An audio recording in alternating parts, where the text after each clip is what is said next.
आनंद आएगा, इनका सब कुछ है। क्या है? विषय कषाय बढ़ाने के साधन है। क्या है उनके पास? विषय कषाय बढ़ाने के साधन। और ज्ञानी होगा तो उन भव्य जीवों को ढूंढेगा जो विषय कषायों से दूर जा रहे हैं, ना कि उनको पास ला, उनके पास जा रहे हैं। खेत को खाली मत छोड़, उपयोग को उपयोग में लगा कर रखो। घरों की छतें भी खराब हो जाती हैं जो सालों साल नहीं चढ़ते उस पर जब पानी टपकता है तब कहते हैं कि बात क्या है, क्योंकि ऊपर तो झाड़ उग चुके। हे जीव, जैसे भवन का मालिक अपने भवन को देखता रहता है, किसान खेत के खरपात को दूर करता है, ऐसे ही वीतरागी धर्म का आराधक श्रवण, श्रावक, प्रतिक्रमण, प्रयाश्चित, आलोचना, प्रत्याख्यान, इन सब से अपने आत्म प्रदेशों को जोतता है। क्या कर रहा है? 6 आवश्यक कर्तव्य में अपना समय निकालता है। अब जो 6 आवश्यक कर्तव्य बताए थे वो पूरे 24 घंटे के काल के लिए बताए थे। ये करो, फिर ये करो, फिर ये करो। क्या करें? स्वाध्याय। स्वाध्याय में बहुत लंबा काल निकाल सकता है जी। स्वाध्याय करती थोड़ी होता। स्वाध्याय 6 आवश्यक का कर्तव्य है। सुबह एक बार एक पंक्ति पढ़ ली, चलो बंद करो, हो गया आज का स्वाध्याय। 2 पंक्ति पढ़ ली, हो गया आज का स्वाध्याय। स्वाध्याय तो एक ऐसी आवश्यक क्रिया है जिसमें जीव अपना जितना समय चाहे निकाल सकता है। नए नए प्रमेय आते हैं, नए नए विषय आते हैं, अलग अलग ज्ञान के विषय बनते हैं तो आनंद आता है। कभी प्रथमान योग पढ़ो, कभी जब ऐसा लगे बड़ा सरल लग रहा है तो कर्णानी योग खोल लो, कभी जब लगे क्या करें अब कुछ करके देखना है तो द्रव्यानियों की कुछ पंक्तियां पढ़ लो, ऐसा अनुभव करके देखना है, करके बताओ कितना कठिन काम है। करने को 6 आवश्यक है कि नहीं? देव पूजा, गुरु उपासना, स्वाध्याय, संयम, तप, दान, एक एक पे विषय डालोगे तो पूरे 24 घंटे कम पड़ जाए इतनी क्रियाएं करने के लिए। लेकिन जीव आधे घंटे के अंदर 6 आवश्यक पूरे कर लेता है, बाकी 23.5 घंटे फिर उसके पास बच जाते हैं तो उसमें फिर वो बहुत सारे काम कर लेता है। धन्य है निर्ग्रंथ मुनि, सुबह प्रतिक्रमण करते हैं, मध्याह्न में फिर प्रतिक्रमण करते हैं, शाम को पुनः प्रतिक्रमण करते हैं। जो प्रतिक्रमण अपन पढ़ते हैं स्वाध्याय करने के पहले, अपन एक बार कर रहे हैं साहब, फिर 3-3 बार पूरा संग एक साथ करते हैं। क्या कर रहे हैं? क्षमा मांग रहे हैं सारे जीवों से। और फिर 15 दिन हो जाते हैं तो बड़ा प्रतिक्रमण करते हैं। उसमें सुनने वाले को बैठे बैठे नींद आ जाए दादाजी, 2-2.5 घंटे लगा देते हैं, पढ़ते ही जा रहे। अब अर्थ तो वही समझते हैं, किस पंक्ति का क्या अर्थ है, किससे माफी मांगी, फिर किससे मांगी। अपन को तो एक ही बात समझ में आती है, तस्मिच्छामि लोगा, उतना ही सुन लो बैठ के। लेकिन सुनते सुनते अभ्यास हो जाएगा, अब 2 इंद्री से माफी मांग रहे हैं, इस प्रकार की माफी मांग रहे हैं, ऐसा कर रहे हैं, धीरे धीरे समझ में आता है। तो यहाँ क्या कह रहे हैं? 15 दिन में फिर पाक्षिक प्रतिक्रमण करते हैं, आगे हुई बात। 4 महीने में चातुर्मासिक प्रतिक्रमण, 12 महीने में वार्षिक, 5 वर्ष में युग प्रतिक्रमण, और जब मृत्यु का काल आता है तब अंतिम उत्तमार्ध प्रतिक्रमण करते हैं। एक मुनिराज अपने जीवन में 7 बार प्रतिक्रमण करते हैं, 7 बार, जिसमें एक ही दिन में 3 बार, उसके बाद पाक्षिक यानी 15 दिन का, फिर महीने भर की भी कर लेते हैं, नहीं तो चतुर्मास की कर लेंगे, साल भर की कर लेंगे, और आखिरी में जब जीवन का अंत समय आता है तो एक बार फिर क्षमा मांगते हैं।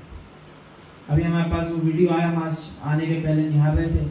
आचार्य जो वर्धमान सागर जी थे ना, जिनने अपना पद त्यागा, उन्हें कोई श्रावक शुद्ध वस्त्र में पूजा करके आया तो संबोधन दे रहा, छोटे से बालक के समान इतने बड़े आचार्य जो थे वो संबोधन ग्रहण कर रहे, और वो आवाज तो नहीं आ रही क्या कह रहा था, लेकिन वीडियो में ऐसा दिख रहा, खूब महाराज जी को संबोधन कर रहा, ऐसे ऐसे हाथ करा, महाराज जी, और छोटे से बालक के समान हंस के कर रहा। उनका शरीर तो दुर्बल हो रहा, लेकिन जो युवा जीव समझा रहा, हम ये देख रहे थे, देखो आज इतने बड़े गुरु को ये क्या करा रहा है, उनके लिए संबोधन कर रहा है अंत समय में।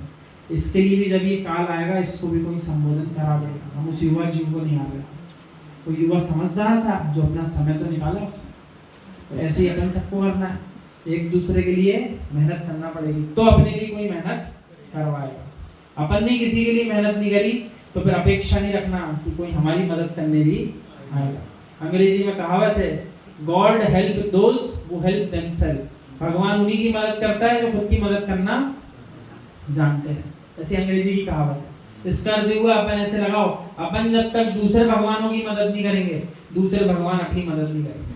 सब भगवान है, तो एक दूसरे की मदद करना पड़ेगी। जैन मुनि 7 बार प्रतिक्रमण करते हैं। जैसे स्वच्छ पुरुष अपने घर में पोंछा लगाते ही रहता है तो बीमारी नहीं फैलती, मच्छर नहीं होते, ऐसी जो श्रवण अपने आत्म प्रदेशों में, आत्म भवन में प्रतिक्रमण का पोंछा लगाते रहते हैं, उनके इंद्रिय कषाय भावों के डांस मच्छर नहीं होते। कितनी गहरी बात। और जीव क्या कर रहा, घर धो रहा है सवेरे से अनछने पानी से, बाहर है पानी, बोले ये भी साफ हो गया, अब गाड़ी साफ करूंगा, अब पर्दे साफ करूंगा, करो।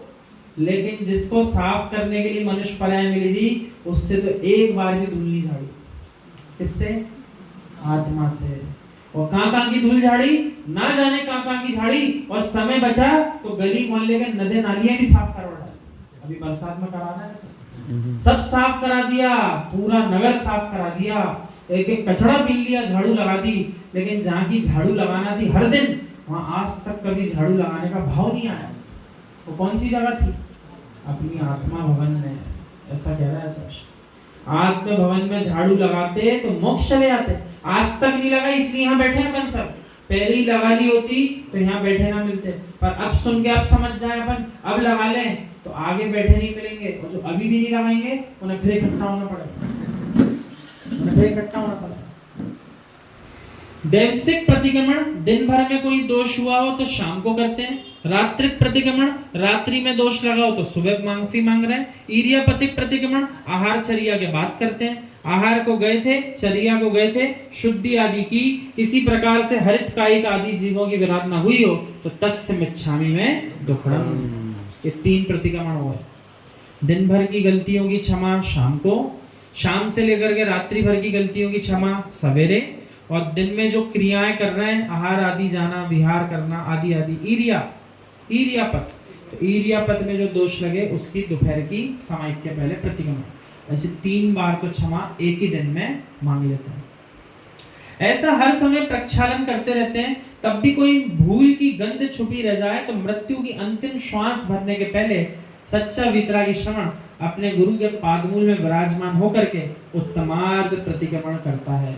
कभी कभी हो जाता है, ज्ञान का विषय नहीं बन पाया, याद नहीं रहा, कुछ गलती मांगना, क्षमा मांगना भूल गए, तो अंतिम समय जब आता है तो मुनिराजों के लिए उपदेश किया, अभी भी कुछ भूल गए हो तो जाने के पहले एक एक गलती अपने गुरु के सामने बता दो। अब एक चीज का भी ध्यान रखना, आचार्य परमेष्ठी ही गलतियों की क्षमा प्रदान करने की योग्यता रखते हैं।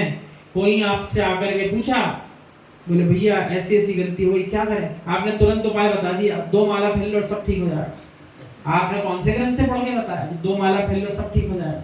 आप उसको यूं तो कह सकते हो, भैया आपके मन में शोभ हो रहा है, हम समझ रहे हैं, आप तो भगवान की माला फेर लो 1-2 बार, फिर जब आचार्य परमेष्ठी के पास जाओ उनसे क्षमा मांगना, क्या